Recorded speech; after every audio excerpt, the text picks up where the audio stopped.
Sure. from the local schools. Sure. I saw the charts that you sent out, and some of those are some pretty big numbers. Has the administration talked to these districts at all to find out why they are keeping such large reserves? Have they given you I have not. reasons? I have not had such conversations. Next call on the phone, please. There are no phone questions at this time. Any more in the room? What do you think is going to be the heaviest lift in terms of getting lawmakers to buy into this? What do you think is going to be the heaviest lift? Definitely severance tax. No, I meant in terms of the education package. Smarty pants. I don't want to speculate. How about I don't Milburn? speculate. Maybe Milburn wants to speculate. I think anytime there's change, it's disruptive. And because everyone would love it if nothing ever changed, ever. Well, here's what I will say. Seriously, I'm not trying Right. to be cute. That's right. Well, That's right. I mean, and here's what I will say this. I will say this. I mean, I think the policy proposals in this budget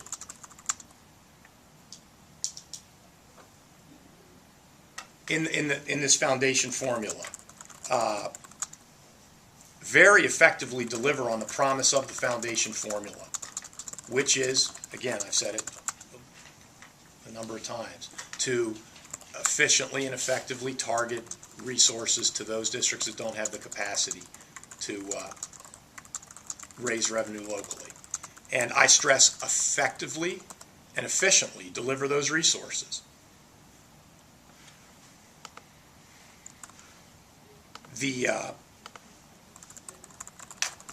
School districts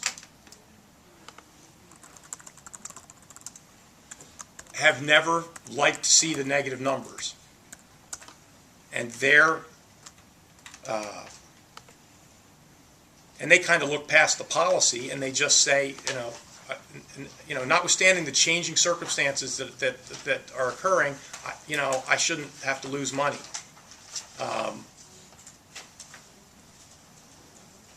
And members have traditionally been responsive to that, and therefore we have guarantees. But the presence of guarantees essentially means that we are sending resources to districts where there is a greater capacity than we're allowing to raise revenue than we're accounting for, which means we're doing one of two things. We're either not sending money to the local districts that have less capacity, that can't raise the revenue to support their programs, or we're bringing too much money into Columbus. And remember, this isn't we're not level funding. There's $1 billion in the last budget, and there's an extra $700 million in this one. It's an indication of how expensive of an enterprise this is, but it's that the government doesn't shy away from this because this is a priority issue for him. I think that if you look at it in terms of the districts that have a TPP impact, it nets out 500, which is an indication of how expensive TPP is, and it only goes to a third of the districts. Again, resources that are going places that could go somewhere else. This is not a modest budget for K-12. It goes up $700 million on top of $1 billion in the last biennium. These are not small numbers. So you made this point yesterday as well, this idea that we're bringing in if we continue to put out too much money, that means we're bringing in too much money to the state instead of just having it stay locally. Is that a tough argument to make when in the same budget we're offering a $500 million income tax cut? Again, this is a budget. There are a range.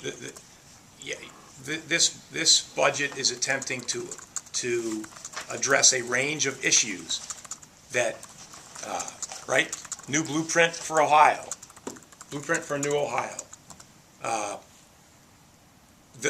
the tax reduction, the net tax reduction, is intended to make us more economically competitive, to produce job growth, to maintain residents and draw additional residents into the state, which produces that economic growth, is good for the state as a whole.